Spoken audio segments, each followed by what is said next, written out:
एक छोटे से गांव में एक बूढ़ी माँ रहती थी जिसका नाम गंगा देवी था। गंगा देवी अपने समय में बहुत मेहनती और दयालु महिला थी। उन्होंने अपनी पूरी जिंदगी खेतों में काम करके बिताई थी और अपने दोनों बेटों सुरेश और रमेश को बड़े प्यार से पाला था। उनके पति का देहांत बहुत पहले ही हो चुका था और तब से उन्होंने अपने बेटों को पालने में कोई कसर नहीं छोड़ी। गंगा देवी के पास एक छोटा सा घर और कुछ खेत थे जिनसे उनकी गुजर बसर होती थी। उन्होंने अपने बेटों को अच्छी परवरिश देने की पूरी कोशिश की, लेकिन उनकी मेहनत का कोई परिणाम नहीं निकला। दोनों बेटे आवारा और स्वार्थी निकले। सुरेश और रमेश शुरू से ही कामचोर थे।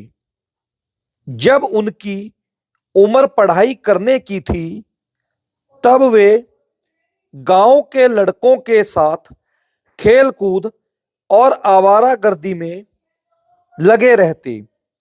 गंगा देवी ने बहुत कोशिश की कि वे पढ़ाई करें, लेकिन उन्होंने मां की एक भी बात नहीं मानी। समय बीतता गया और दोनों बेटे बड़े हो गए। जब वे युवावस्था में पहुंचे तो गंगा देवी को उम्मीद थी कि अब वे खेतों में मदद करेंगे, लेकिन हुआ इसका उल्टा। सुरेश और रमेश दोनों ही खेतों में काम करने के बजाय दिन भर इधर उधर आवारा घूमते, गांव में लोगों से झगड़ते और बिना मेहनत किए पैसा कमाने के सपने देखते रहते। गंगा देवी ने कई बार समझाया, बेटा, मेहनत ही असली धन है। जो आदमी मेहनत करता है वही सुखी रहता है। अगर तुम यूं ही निकम्मे बने रहोगे तो तुम्हारा भविष्य अंधकार में चला जाएगा। लेकिन दोनों बेटों पर मां की बातों का कोई असर नहीं हुआ।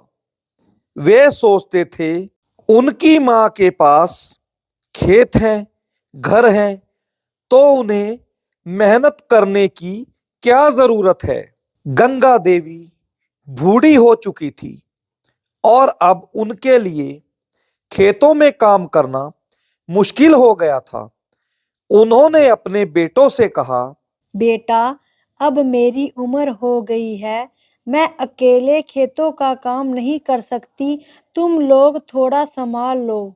लेकिन सुरेश और रमेश ने टाल मटोल करते हुए कहा, अरे मां, अभी तो हमारी उम्र मस्ती करने की है, काम तो जिंदगी भर करना ही है। गंगा देवी यह सुनकर दुखी हो जाती है, लेकिन उनके पास कोई चारा नहीं था। धीरे धीरे घर की हालत खराब होने लगी, पैसे की तंगी होने लगी, लेकिन दोनों बेटों को इसकी कोई चिंता नहीं थी।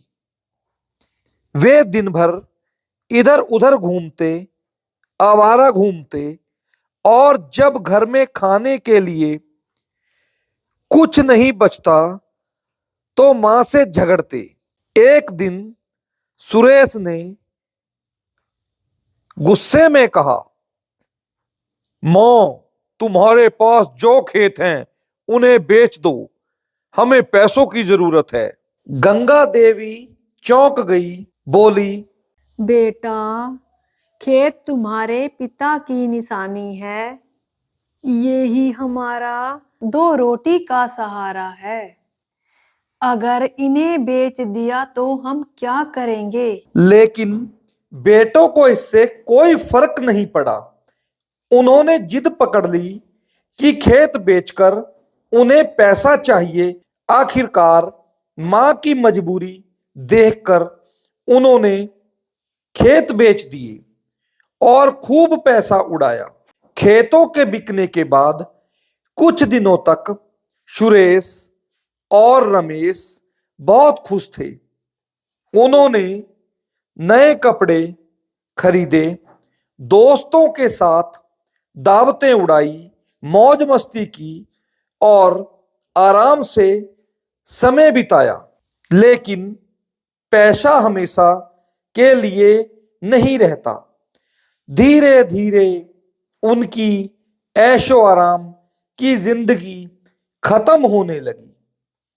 जब पैसा खत्म हो गया तब उन्हें एहसास हुआ कि अब उनके पास कोई काम नहीं बचा था। अब वे मां पर ही निर्भर हो गई। लेकिन मां खुद बूढ़ी और कमजोर हो चुकी थी। जब घर में खाने के लाले पड़ने लगे तो दोनों बेटों ने मां से कहा, मां, हमें कुछ पैसे दो, हम कुछ काम धंधा करेंगे। गंगा देवी ने दुखी होकर कहा, बेटा, मैंने तुम्हें बहुत बार समझाया था, मेहनत ही असली धन है, लेकिन तुम लोगों ने मेरी एक नहीं सुनी। अब मेरे पास तुम्हें देने के लिए कुछ नहीं है। सुरेश और रमेश को अब पछतावा हो रहा था, लेकिन अब कुछ नहीं किया जा सकता था। वे दर दर की ठोकरें खाने लगे। गांव में कोई उन्हें काम देने को तैयार नहीं था, क्योंकि सभी जानते थे कि वे कामचोर और निकम्मे लापरवाह हैं। एक दिन जब घर में खाने को कुछ नहीं था तो गंगा देवी ने गांव के मंदिर में जाकर सेवा करना शुरू कर दिया। वहां उन्हें थोड़ा बहुत अनाज और भोजन मिल जाता, जिससे वे किसी तरह गुजारा करती। सुरेश और रमेश को अब अपनी गलती का पूरा एहसास हो चुका था, लेकिन अब बहुत देर हो चुकी थी। वे दर दर भटकते रहे, ठोकरें खाते रहे और अंत में मजदूरी करने के लिए मजबूर हो गए और महसूस करने लगे कि मेहनत की कितनी जरूरत होती है। लेकिन गंगा देवी की हालत अब बहुत खराब हो चुकी थी। उन्होंने अपना पूरा जीवन अपने दोनों बेटों के लिए समर्पित कर दिया, लेकिन बदले में उन्हें कुछ नहीं मिला। एक दिन जब वे मंदिर में बैठी थी तो उनकी आंखों हमेशा के लिए बंद हो गई। गांव वालों ने उनके अंतिम संस्कार की व्यवस्था की। जब सुरेश और रमेश को इस बात का पता चला तो वे फूट फूट कर रोने लगे। लेकिन अब पछताने का कोई फायदा नहीं था। उन्होंने अपनी मां को जीते जी दुखी रखा और अब उन्हें अपनी गलतियों की कीमत चुकानी पड़ी। इस कहानी से हमें यह शिक्षा मिलती है कि माता पिता की सेवा करना और उनकी बात मानना बहुत जरूरी है। मेहनत से ही सच्चा सुख मिलता है और आलस व्यक्ति को बर्बादी की ओर ले जाता है।